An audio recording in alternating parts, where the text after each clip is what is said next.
Bienvenue sur Philosophie bouddhiste, l'espace où les enseignements anciens rencontrent les défis modernes.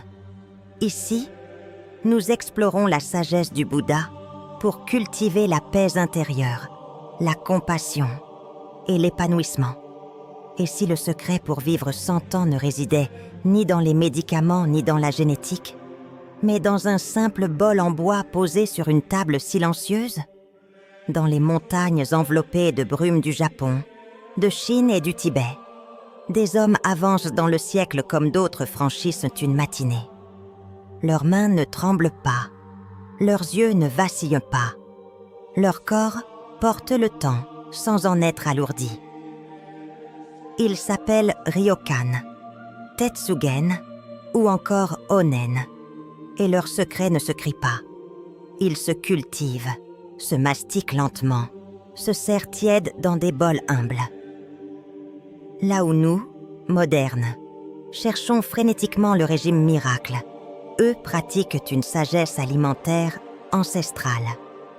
Pas de super-aliments à la mode, pas de compléments hors de prix. Juste une discipline douce, une attention minutieuse portée à chaque bouchée. Ces moines n'ont jamais suivi la dernière tendance santé sur Internet. Pourtant, leur santé dépasse la nôtre. Et si nous avions tout simplement oublié comment manger? Nous vivons dans une époque d'abondance et de confusion. 1000 régimes s'affrontent, chacun promettant la guérison, la jeunesse, la clarté. Mais au milieu de cette cacophonie nutritionnelle, la voix tranquille des moines résonne comme un rappel. La vérité ne se trouve pas dans l'excès, mais dans l'intention. Chaque repas chez eux est un rituel. Chaque aliment a une fonction, une vibration, une saison. Le contraste est cruel. Nous mangeons souvent vite, seuls, les yeux rivés à un écran, nos mains distraites, nos esprits absents. Nous avalons des calories mortes. Eux, à l'opposé, bénissent la nourriture, la touchent, l'honorent. Ce n'est pas qu'une question de choix alimentaires. C'est une manière de vivre, de se relier au monde, à soi-même. Dans ce voyage, nous allons explorer les racines de cette sagesse, comprendre pourquoi ceux qui mangent peu vivent mieux, découvrir les règles silencieuses, mais intransigeantes, qui guident leurs repas, s'inspirer de leur rythme pour réapprendre à vivre. Et s'il était encore temps de désapprendre nos réflexes modernes pour revenir à l'essentiel. Car vivre longtemps est une chose, mais vivre longtemps est bien, pleinement, dans la lucidité et la paix intérieure, est un art. Cette quête commence ici, dans le silence d'un petit matin monastique. À la lueur d'une bougie, un bol est posé. Il contient des légumes amers, un peu de riz brun et une soupe de miso. Rien de spectaculaire. Et pourtant, dans ce bol, se trouve le début d'une révolution. Dans les temples silencieux d'Okinawa, chaque jour commence non pas par un réveil ou une alarme, mais par une cloche qui résonne dans l'aube. C'est un signal, un battement. La journée démarre, non dans la précipitation, mais dans l'alignement. Ce rythme quotidien n'est pas un détail anodin. Il structure une vie entièrement tournée vers la longévité. Le temps y est fluide, scandé non par des rendez-vous mais par des actes essentiels. Méditation, marche lente, jardinage, repas. Le corps suit une danse millénaire. Il ne se précipite pas, il ne s'épuise pas. Cette cadence, faite de repos et d'efforts modérés, est la première des médecines. Car la santé des moines ne vient pas seulement de ce qu'ils mangent, mais de la manière dont ils vivent autour de leurs repas. Ils ne courent pas entre deux bouchées. Ils ne grignotent pas d'entre deux émotions. Ils vivent avec la nourriture comme on vit qu'avec un maître spirituel, dans l'écoute. Ce rythme s'appuie sur une pratique fondamentale. Ne manger qu'un seul repas principal par jour. pas pour se punir, pas pour se mortifier, mais pour laisser au corps le temps de se nettoyer, de se réparer. La science commence seulement à mesurer les bienfaits de ce que les moines pratiquent depuis des siècles. Lorsqu'on jeûne, le corps ne s'épuise pas, il s'ajuste. Il active un processus nommé autophagie, une sorte de grand ménage cellulaire. Les cellules défectueuses sont recyclées, les inflammations apaisées. C'est un rajeunissement intérieur. Les moines ne se contentent pas de manger moins, ils mangent mieux. Lorsque vient enfin l'heure du repas, leur bol se remplit avec conscience. Le miso, fermenté pendant des mois, nourrit la flore intestinale. Les racines, cuites longuement, renforcent les reins.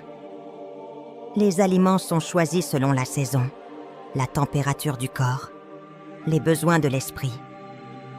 Rien n'est laissé au hasard. Et puis il y a le silence. Ce silence autour du repas n'est pas un caprice. Il est une condition, car en silence, le système nerveux bascule en mode parasympathique, celui de la digestion, de la régénération. En silence, on entend mieux son corps, on mâche mieux, on absorbe mieux. Chaque bouchée devient un acte sacré, un soin, une caresse intérieure. Cette manière de vivre, si différente de la nôtre, n'est pas une relique. Elle peut être une boussole, un rappel. Dans un monde qui court vers sa propre fatigue, les moines nous rappellent que la lenteur n'est pas l'ennemi de l'efficacité. Elle est sa racine. Dans l'ombre fraîche des monastères japonais, les cuisines ne ressemblent pas à nos lieux de performance culinaire. Il n'y a ni bruit de robots, ni odeur de sucre brûlé, ni emballages plastiques entassés. Ici, tout commence par une préparation lente. Les légumes sont trempés, les céréales sont rincées, parfois germées. Les aliments sont touchés, parfois murmurés, souvent bénis. Avant même que la première cuillère n'effleure la bouche, un processus de transmutation commence. La nourriture devient médecine. Le choix des aliments n'obéit pas à un dogme, mais à une harmonie. Une règle simple, ancienne, efficace. Les 5 couleurs. Chaque repas contient du blanc, du vert, du rouge, du noir et du jaune. Non pour faire joli, mais parce que chaque couleur correspond à un organe, à une fonction vitale, à une énergie. Le blanc pour les poumons, radis, champignons, oignons. Le vert pour le foie, herbes amères, feuilles sauvages, matcha. Le rouge pour le cœur, haricots azuki, baies, piment doux. Le noir pour les reins, sésame noir, algues, prunes fermentées. Le jaune pour la digestion, courge, patates douces, curcuma. Chaque bouchée est un rééquilibrage, une alchimie. Il n'est pas question ici de calories, de macros ou de protéines. La logique est plus subtile. On mange pour rester clair, pour pouvoir méditer, pour traverser l'hiver sans s'alourdir, pour soutenir l'esprit dans ses mouvements. Cette logique n'a pas besoin de chiffres. Elle repose sur l'intuition du corps, sur l'observation fine des saisons, des sensations, du souffle. Et tout cela est confirmé, aujourd'hui, par les neurosciences.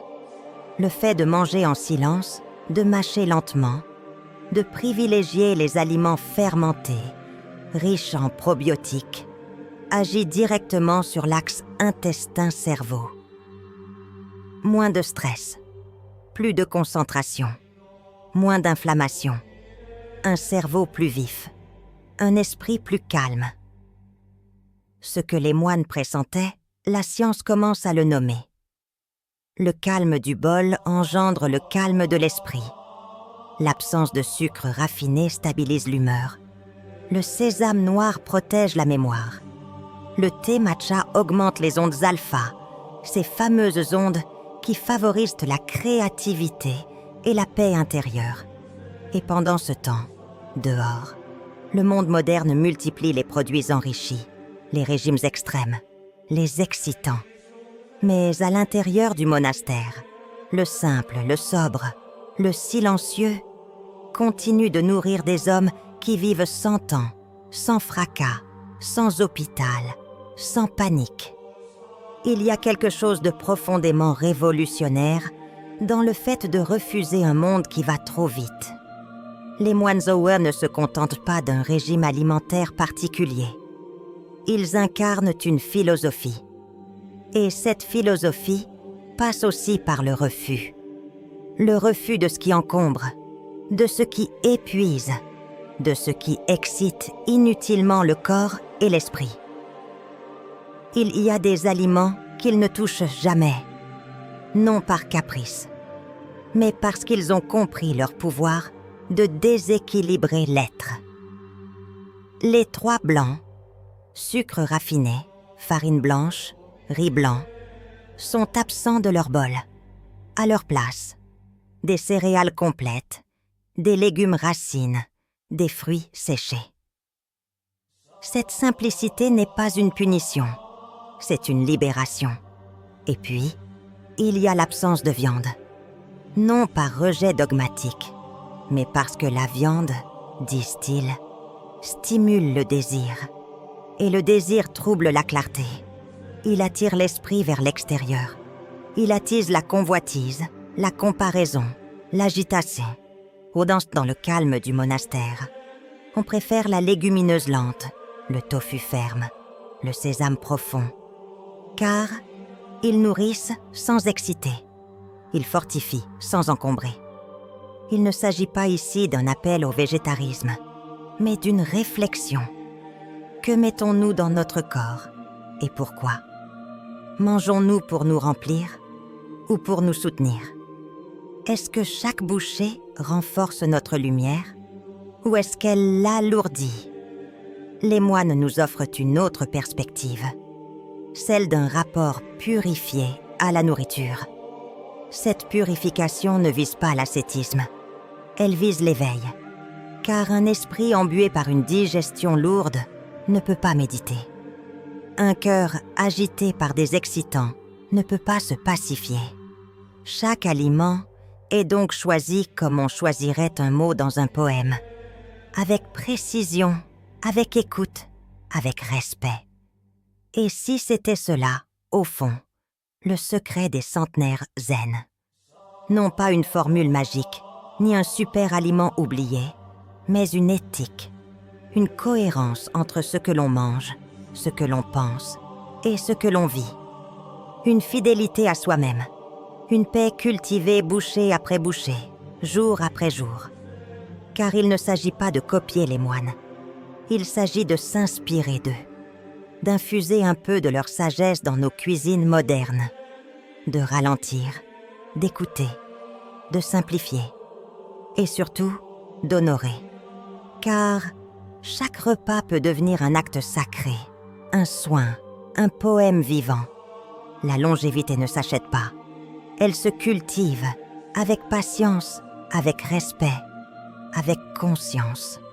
Les moines nous rappellent que manger est un acte politique, spirituel et profondément humain. Si tu ressens l'appel de ce retour à l'essentiel, commence ce soir. Prépare ton prochain repas avec lenteur. Choisis-le avec le cœur. Et surtout, mange comme si ta vie en dépendait. Parce qu'en réalité, c'est le cas. Souhaites-tu que je continue avec les sections suivantes? Personne ne parle assez de ce qui se passe entre deux repas. C'est là, dans les creux, que la magie opère vraiment. Dans les monastères, ce silence digestif est respecté, avec une précision presque chirurgicale. Après un repas frugal, le corps n'est pas immédiatement sollicité par un autre aliment, une collation, ou même une boisson sucrée. Il entre dans un temps suspendu. Et ce temps suspendu, la science moderne lui a donné un nom, autophagie. Autophagie, ce mot étrange et presque ésotérique, signifie littéralement « se manger soi-même ». Mais il ne s'agit pas d'une destruction, bien au contraire. C'est une renaissance cellulaire. Les cellules, privées de nouvelles ressources, se tournent vers leurs déchets internes pour les recycler. Elles nettoient, elles réparent, elles optimisent. C'est une usine de tri intérieur qui s'active, méthodique, silencieuse, salvatrice. Les moines atteignent cette phase naturellement, par leur mode de vie. Ils ne mangent qu'après plusieurs heures de jeûne, souvent au-delà des 16 heures nécessaires à l'activation maximale de l'autophagie. Ce rythme, respecté jour après jour, transforme leur corps en organismes résilients. Les inflammations s'éteignent. Les cellules défectueuses sont éliminées. Les marqueurs de vieillissement ralentissent. Ce que les maîtres zen pratiquent depuis 1000 ans, la recherche occidentale commence à peine à mesurer. Mais ce n'est pas tout, car tout dépend aussi de ce qu'on fait à la fin du jeûne. Briser un jeûne est un art en soi. Là où beaucoup se ruent sur des aliments transformés, les moines prennent soin de leur premier pas. Ils le préparent comme on prépare une cérémonie. Mise au chaud, légumes lacto-fermentés, riz brun en petites portions. Ces aliments ne déclenchent pas de pic d'insuline. Ils prolongent l'effet du jeûne, apaisent les intestins, soutiennent la transformation cellulaire. Cela peut sembler minime, presque invisible. Mais dans la durée, ces gestes répétés deviennent un socle. Ils construisent un corps plus souple, un esprit plus net, une clarté rare. Et au-delà de l'aspect biologique, il y a aussi un acte de foi. Faire le choix du jeûne quotidien, ce n'est pas simplement manger moins. C'est réapprendre à faire confiance à son corps.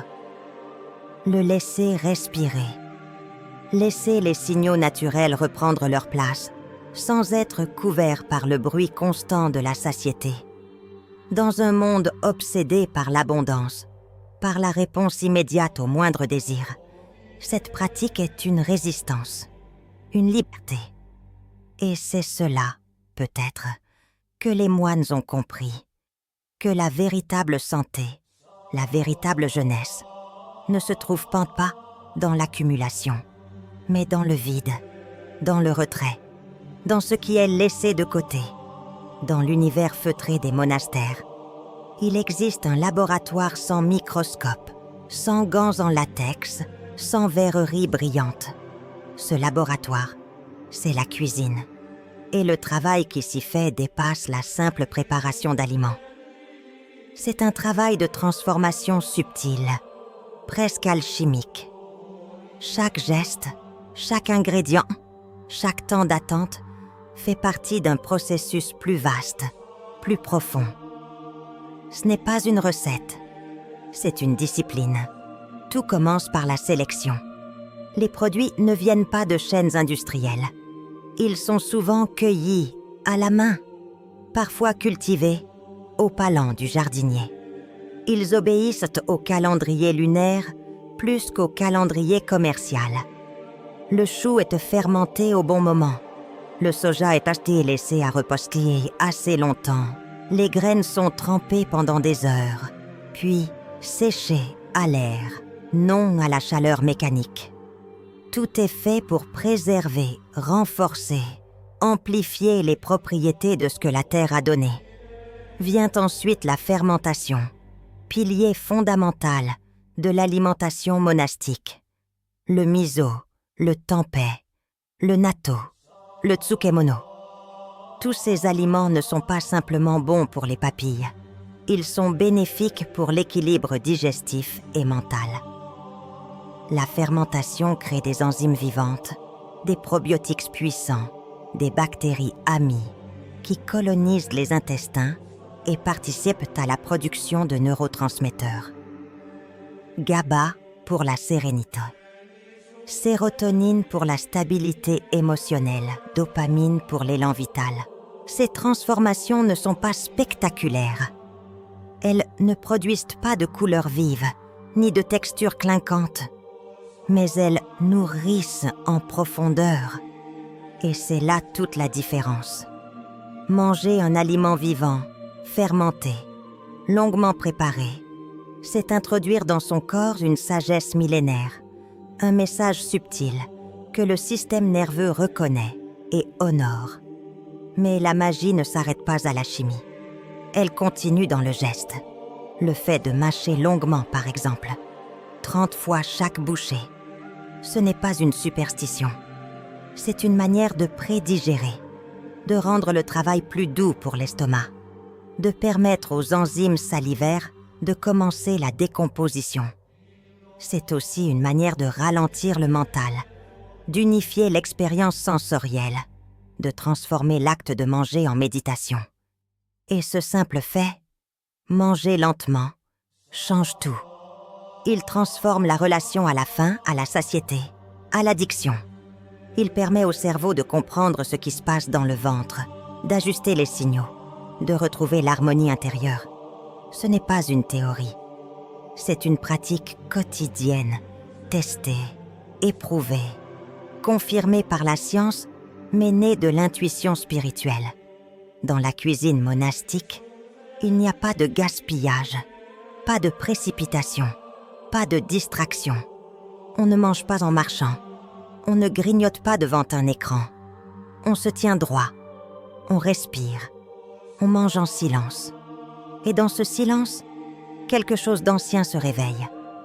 Une mémoire du corps, une mémoire de l'âme. Au-delà de la physiologie, ce que les moines nourrissent vraiment, c'est leur esprit. Leur alimentation est une stratégie de lucidité. Chaque ingrédient, chaque rituel, chaque heure à laquelle le repas est pris, vise un seul objectif: préserver un état de conscience limpide. Dans ce monde intérieur où la méditation est une constante, toute perturbation mentale est un frein. Le moindre brouillard cognitif, la moindre torpeur digestive, la plus petite excitation nerveuse est une entrave à l'éveil. C'est pourquoi ils évitent certains aliments. Non parce qu'ils sont malsains dans l'absolu, mais parce qu'ils troublent l'attention. Le sucre blanc, par exemple, provoque une euphorie passagère, suivie d'un crash brutal. Ce genre de montagne russe glycémique n'a pas sa place dans un esprit qui cherche la stabilité. De même pour la farine raffinée, qui génère un ralentissement, un engourdissement. Le riz blanc, trop rapide à digérer, provoque des pics d'insuline suivis d'un vide. Les moines choisissent donc la complexité naturelle. Le sarrasin, les légumineuses, les tubercules riches en fibres. Ces aliments nourrissent sans perturber. Ils soutiennent sans agiter. Et cela y a un effet direct, mesurable sur le cerveau. Les neurosciences le confirment. Les ondes alpha, celles de la relaxation concentrée, augmentent avec une alimentation pauvre en sucre rapide. La mémoire s'améliore. La gestion des émotions devient plus fine. L'attention se prolonge sans effort. Mais il y a plus. Ce que ces pratiques alimentaires cultivent, au fond, c'est une disponibilité. Une ouverture, une capacité à accueillir la réalité sans filtre. Ce n'est pas une performance intellectuelle, c'est une qualité de présence. Et cette présence, dans un monde saturé de stimulation, est devenue un luxe rare. Manger comme un moine, c'est donc aussi penser comme un moine. Voir dans chaque bouchée un chemin vers plus de clarté. Se poser la question: ce que je mange me rapproche-t-il de moi-même ou m'en éloigne-t-il? Cette simple interrogation peut changer une vie. Elle reconnecte l'alimentation à sa fonction sacrée, celle de maintenir le lien entre le corps, l'âme et le monde. Ce que les moines nous offrent, ce n'est pas un dogme, C'est une proposition, une invitation à revisiter nos habitudes, à reconsidérer notre rapport à la nourriture, à sortir de la logique du plaisir immédiat pour entrer dans celle de la vitalité durable. Ils ne cherchent pas à convaincre. Ils vivent simplement les effets de leur pratique. Et ces effets sont là, visibles, tangibles. Santé, clarté, longévité. Ce que nous avons découvert n'est pas une recette, mais un art de vivre, un chemin. Il ne s'agit pas de copier point par point les gestes des moines, ni de transformer sa cuisine en temple, mais il est possible d'intégrer cette sagesse, de réintroduire dans nos journées le respect, la lenteur, la conscience, d'opérer des choix simples mais décisifs. Manger moins, mais mieux. Mâcher davantage. Choisir des aliments vivants. Respecter les silences entre les repas. Refuser ce qui excite, ce qui agite, ce qui encombre. C'est un cheminement. Et ce chemin ne demande pas d'aller au bout du monde. Il commence là, dans ton assiette. Il commence quand tu éteins ton écran, quand tu poses tes couverts avec respect, quand tu respires entre deux bouchées. Il commence quand tu redonnes à ton corps la possibilité d'exister, sans surcharge, sans brouillard, sans confusion. Le plus grand secret des moines, ce n'est pas leur discipline, c'est leur fidélité. Ils ne changent pas de cap à chaque nouvelle étude. Ils n'oscillent pas entre régimes opposés. Ils suivent un axe. Et cet axe, c'est la cohérence entre ce qu'ils mangent, ce qu'ils vivent, ce qu'ils pensent. Tu n'as pas besoin de devenir moine pour marcher sur ce chemin. Tu peux, dès ce soir, faire un premier pas.